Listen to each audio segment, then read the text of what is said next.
wonder today, have you ever felt weak? Weak in body, weak in soul, weak in spirit. Have you ever felt weak? Maybe you feel weak today. Have you ever just wanted to say, I can't? I can't do it any longer. I can't stay in this marriage any longer. I can't handle this child anymore. I can't handle this sickness anymore. I just can't. Have you ever just felt like you're not measuring up? You know, if I'm honest, many times I've said, what am I doing pastoring this people? You know, I don't have what it takes to do what it takes. I'm weak. You ever felt weak? Have you ever thought, if I knew that I was near the end of my race, I might be able to just keep going, but I don't know that. If I knew that my marriage would turn around if I did the work, I'd put in the effort. If I knew I could retire maybe like in a year and a half, I could push through perhaps that, but I'm just so weak. If I knew that healing was on the way, I could endure the pain today, but there's no guarantee that things are going to get better. In fact, I see no light at the end of the tunnel. More than likely, barring a miracle, things will not change. Have you ever felt like that? Has it ever moved to the point where you say, you know, have you ever felt like giving up on your faith? Have you ever felt, I'll never be the person that I want to be, much less the person that God wants me to be?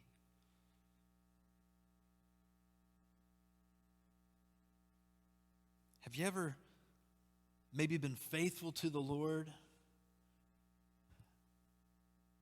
You're so proud of yourself for your faithfulness to the Lord. You push through, you push through, you push through, and at the end of the day, things are worse. It feels like it. Have you ever been tempted to just give up on God and go your own way? Have you ever felt weak? Maybe you feel weak today. We've been reading someone else's mail the last few weeks, right? We've been looking at this letter. The author is Paul, the apostle. The recipient is this Roman colony located in northern Greece called Philippi. And through this letter, we hear again and again, it seems that Paul has this figured out, how to seemingly be living the dream in the middle of something seemingly a nightmare. Wouldn't it be great if we could figure that out? If there is a secret to knowing fulfillment in life despite what happens, wouldn't you want to know about it? Well, if anyone has credentials to speak to this, it would have to be Paul. Paul started out, as we know, hating Christians. And then he became one. And then after he became one, he wanted everyone to know Jesus.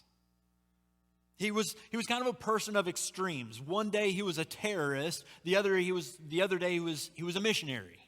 That's Paul.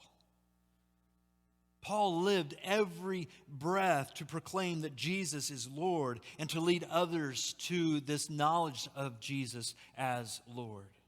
Which is really a great thing, except that the slogan for the Roman Empire at that time was Caesar is Lord. And it didn't sit really well, the slogan of the creed of the Christians, that Jesus is Lord.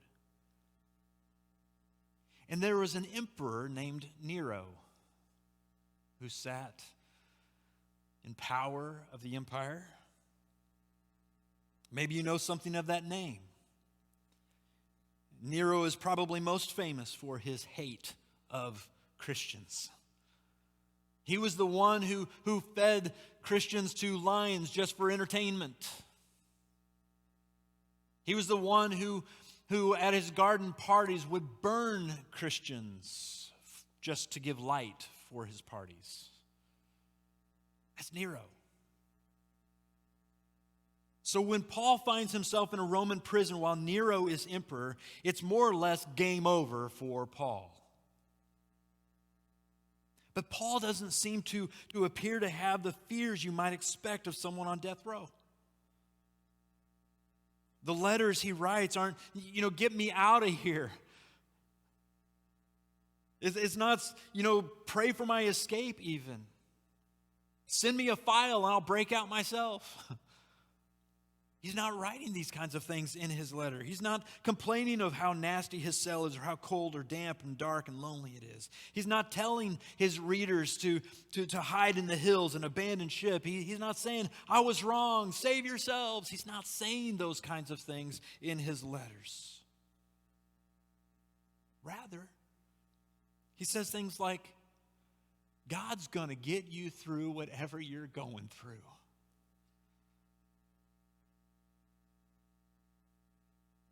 To live is Christ. To die, gain. He says things like, press on.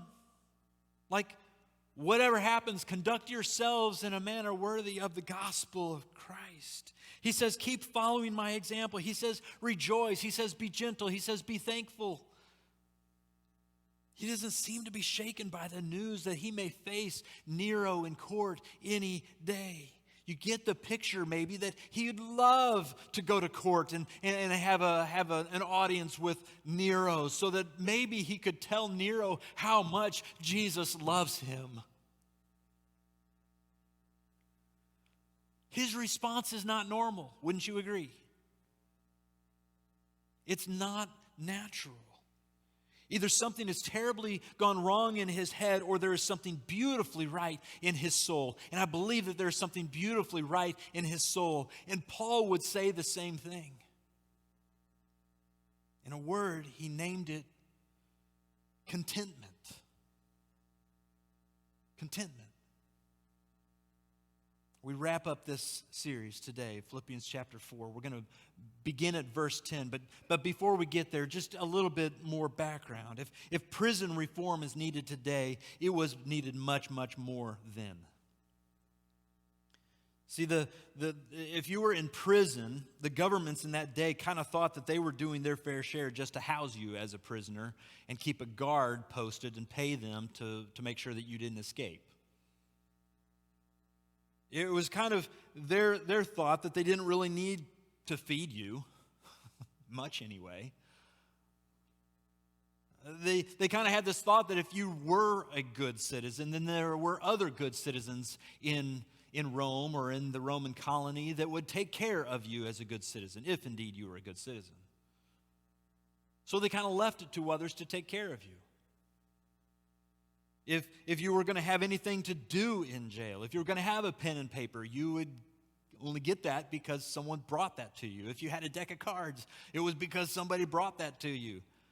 There was no government-issued prison clothing.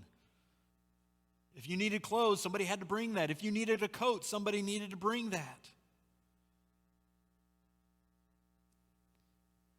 If you got anything more than meager food rations, it was because someone cared on the outside. Well, Paul is in prison, probably in Ephesus or Rome, best that we can tell. Either place, it was far, far away from home.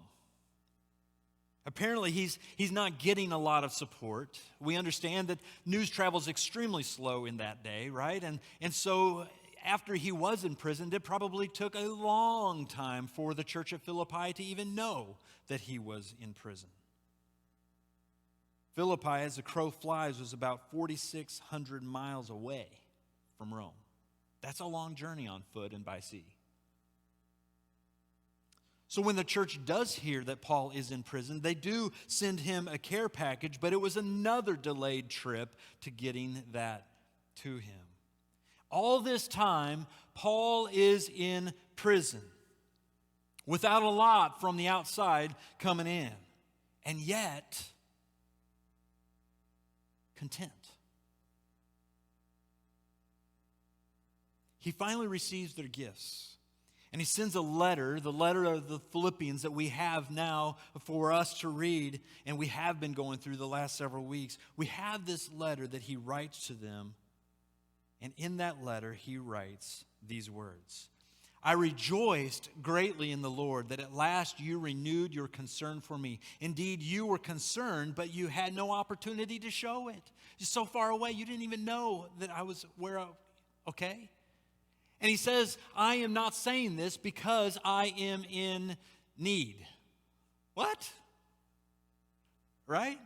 Didn't we just establish that he was most likely in great need? What's he saying here? He's saying, I'm rejoicing, but I'm not rejoicing because I was needy. I'm not rejoicing because I was afraid, and then I got your care package, and it just made me so much more at ease. I'm glad you thought of me. He's not saying that he was rejoicing because, he had nothing to eat, and boy, those fruit snacks in the care package are so good. He's rejoicing, but not because he was in need.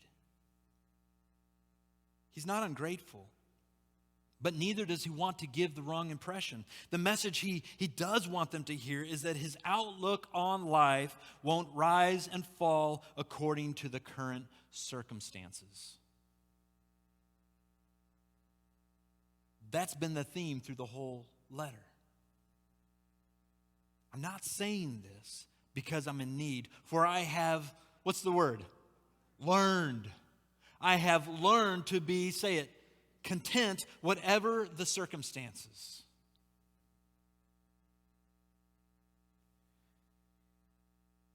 Andy Stanley says it this way: contentment is the ability to stop striving internally even though things on the outside are out of control. And Paul says, I've learned how to be content. That may be an important word for you to hear today. That's not something that just all of a sudden for Paul was an aha, oh, contentment. It's not something that was just downloaded immediately when he prayed. It was learned. And contentment is only learned how? Through adversity. He goes on, I know what it is to be in need, and I know what it is to have plenty. I have, he says it again, learned the secret of being content in any and every situation, whether well-fed or hungry, whether living in plenty or in want. He says, I've learned the secret. Are you leaning in? you want to know the secret? The secret to contentment, what is it? The secret to not having to have this internal striving when everything seems to be out of control on the outside. He says, here's the secret. I can do all this through him who gives me strength. I can do all this. What is all this? Well, he says, I can be content when I'm hungry. I can be content when I don't have all the creature comforts. I can do this, he says. I can be content when my belly is full and I have all the cash I need on hand. You say, wait, what? That's what he says, right? I can be content in plenty. How many of us need to learn that? To be content with plenty. Maybe you say, well, it's really easy to be content when your belly is full and there's plenty of cash on hand. Are we? We have plenty more than Paul ever had. Are we?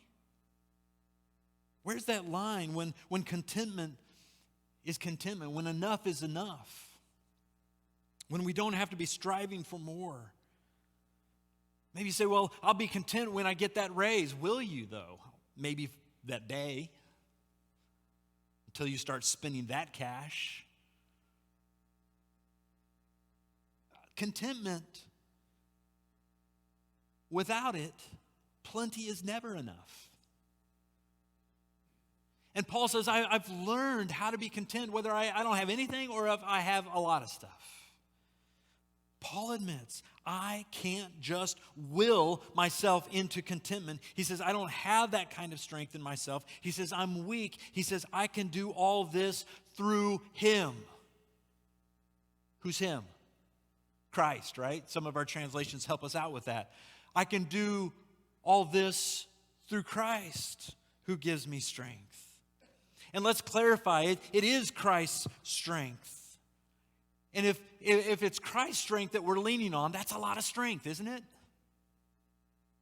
God has a lot of power. I can be content no matter the situation, even when I'm at my weakest, because he infuses me with his strength. There was a Greek philosophy that was very popular when this letter to the Philippians was written. The single quest of the Stoics was contentment. That's what it was all about. They defined contentment as self-sufficiency. That's the word that they used, and it's actually the word that Paul used here. They understood contentment as self-sufficiency, meaning that there's nothing, that I desire nothing, I don't need anything from anybody. I don't need more than I have. That seems like a pretty good thought, right? Well, this led the Stoics to be very non-emotional, very stoic, right? We understand that term. Because their thinking was that, if nothing made a person happy, nothing made them sad, that person would find contentment. They were self-sufficient. Paul says, I've learned the secret to what they seek. I know the secret to self-sufficiency. But he says it's not in denying our emotions. Okay, we've got to understand that. Our emotions are real. We have joy and we have sorrow. Our emotions are real. The secret to contentment, he says, is not self-sufficiency at all. It's in a Christ dependency. You see the difference? What does this mean? Let me share just first a little of what this does not mean. If you have grown up with this verse, you might have grown up learning this verse, Philippians 4:13, saying it this way, I can do all things through Christ who gives me strength. Christian high schools love this verse for their athletics program, right? I can do all things. We're the underdogs, but with Jesus' help, we'll overcome. It doesn't matter if we are really, really bad. With Jesus' help, we can win. I can do all things through Jesus who gives me strength. Even if I didn't practice, hey, it's on Jesus. Have you heard it quoted that way, used that way? We're embarrassed to say maybe we've said it that way. I can leap tall buildings in a single bound. I can do all things through Christ who gives me strength. That's not what Paul's saying here. How do we know that's not what Paul's saying here? Because Paul couldn't do all things. Could he? He was in prison. He could really hardly do anything. I'm glad that the NIV has kind of corrected this for our thinking. I don't know if that'll ever catch on or not. I think we really love, I can do all things through Christ who gives me strength. But it says, I can do all this. I can do all this through him who gives me strength. And it kind of puts a context for us. It defines what this is by the context. He's not implying people think I'm weak, but watch me. I'm going to break out of this joint. I can do all things. No, he's saying I can do all this. What's this? I can be content and plenty and want.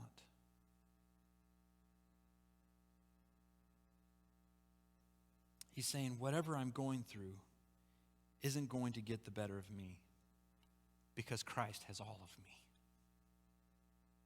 I'm not self-sufficient. I'm Christ dependent. We need to understand that. Secondly, I think we need to understand that contentment doesn't mean complacency. Some could read this passage and say, God's got this. I'm going to go find a cabin in the woods until he figures all this out. I'm out of here. I can do all this through Christ who strengthens me. It's his strength, not mine. I'm weak. I'm out of here. No, contentment doesn't mean complacency. To be content, as Paul describes it, is not just to sit back and do nothing and let God do everything. And that's why Paul says, I can do all this. I can do all this. We have a part in his story, and he will strengthen us for it as we depend on him. What Paul is saying is all things God calls you to are possible through his strength enabling you. Contentment, I want us to just kind of get this today. Contentment is doing what you can and letting God do what he will. Consider Paul. Paul's in prison. But instead of saying, I can't do anything here, Paul says, I'll do what I can and let God do what he will. What can Paul do? He didn't even have good eyesight. You remember that? Remember that the scholars think, a lot of them think, that when he talked about this thorn in his flesh that he prayed 3 times for God to remove, maybe that thorn in his flesh was his bad eyesight. He had to write in large letters when he wrote with his own hand just so that he could see what he was writing. He couldn't do much. And when he prayed, God, would you take this thorn in my flesh away from me? Remember, God didn't respond with a healing. God responded, my grace is sufficient for you and my power is made perfect in your weakness. Have you ever felt weak? Do you feel weak today? I'm telling you, that's not all bad. Because your weakness gives opportunity for God's strength to be shown off in you. Do what you can and let God do what he will. So this ambitious guy, Paul, who is unable to move around freely because of his imprisonment, unable to see well because of bad eyesight, unable to do much of anything, does what he can as Christ enabled him. He wrote letters. He couldn't do a whole lot. So he wrote letters. We don't know how many letters he wrote, but we know at least 4 letters that he wrote from prison. They're Ephesians, Philippians, Colossians, and Philemon. He's doing what he can. And I'm sure he had no idea when he penned those words to the church in Philippi that almost 2,000 years later, we would be still talking about it and reading it. He had no idea. He had no idea that what he penned in that prison would become some of the most loved and copied and passed around and known works of literature of all time in all the world. Whoa. He had no idea. He simply said, I'll do all that I can and let God do all that he will. Little did he know that his words written from prison would literally change the Western world. That they would eventually be the documents that would be used to spread a belief in Jesus that would ultimately undermine the power of the Roman Empire. Paul's letters began a movement for proper race relations that still persists today, thank God. He recognized how culture had grossly undervalued women. And even though you read Paul and you say, well, that's not what I think. Well, he moved the needle quite a bit in regard to honoring women. He sure did. And it still persists today. He changed the world with his letters. He had no idea. So much understanding that we have today, not just in terms of theology, which is our understanding of God, but in terms of sociology, our understanding of relationships, psychology, our understanding of ourselves. So much of it comes from Paul's letters. He had no idea. I'll do all that I can and let God do all that he will.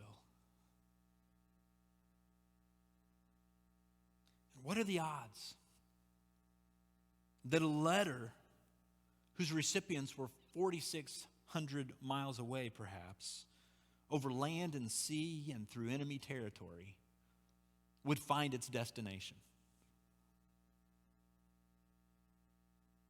What are the odds that a letter written from the ringleader of the Christians, as he is named, to his followers, all Christians, in the reign of Nero, who hated Christians, would ever find its way all the way to its destination, much less be as popular as it became? What are the odds? What are the odds that this single letter, just a letter, written by a seeming nobody then, was not lost, when at the same time all of these letters written by emperors and other dignitaries that were sealed up in vaults and kept secure for posterity, that were never to be destroyed, we can't find them? And what are the odds that this letter survived? He had no idea. He was weak, much like you and me, maybe more than you or I. He had bad eyesight. Who knows what he was thinking, but we do know this. He was thinking, I'll do all that I can and let God do all that he will. That's contentment. I asked Pastor Mark to come. Let me just ask you again. Are you feeling weak? You feeling weak today? Are you prone to believe I can't more than I can? Let me ask you this, and just following the story of Paul, can you just say, I'll be content to be faithful? Because you have no idea what God will do with your faithfulness. You may not be able to do a whole lot because of whatever issues are going on in your life. You may not be able to do all that you want to do. You may feel a whole lot of pressure because you think my purpose should be a whole lot more than just... Paul just wrote letters. He did all that he could and let God do all that he would. Paul had no idea what hung in the balance. He could have easily complained, I need your help, I'm dying over here. Pray for my escape. He could have said, God, what gives? Don't you know how I've honored you, how I've been so faithful? Why aren't you getting me out of here? You could have at least healed my eyes. Are you listening, God? Where are you? Do you care?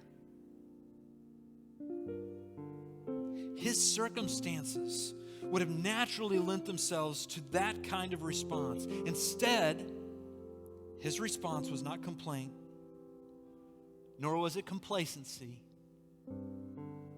He learned contentment. And don't miss this. This letter was written not only from prison, but because he was in prison. Paul was able to change the world because of his adversity. He was able to learn contentment because of his trials. Don't miss that. And don't miss this. He never did know completely what God did through his faithfulness. He died long before he knew any of what God was going to do with his faithfulness. He died at the hands of Nero. What? Yeah. Why? I don't know. But look at what his faithfulness did. That's contentment. I'll do all that I can. Let God do all that he will. And almost 2,000 years later, people in Bedford, Indiana, I don't think he'd ever heard of Bedford, Indiana, are still reading his work and learning how to be faithful as he was faithful, learning how to be content as he was content. Just do what you can. And let God do all that he will. Are you feeling weak? You can do all this through his strength. What can you do? There's probably something.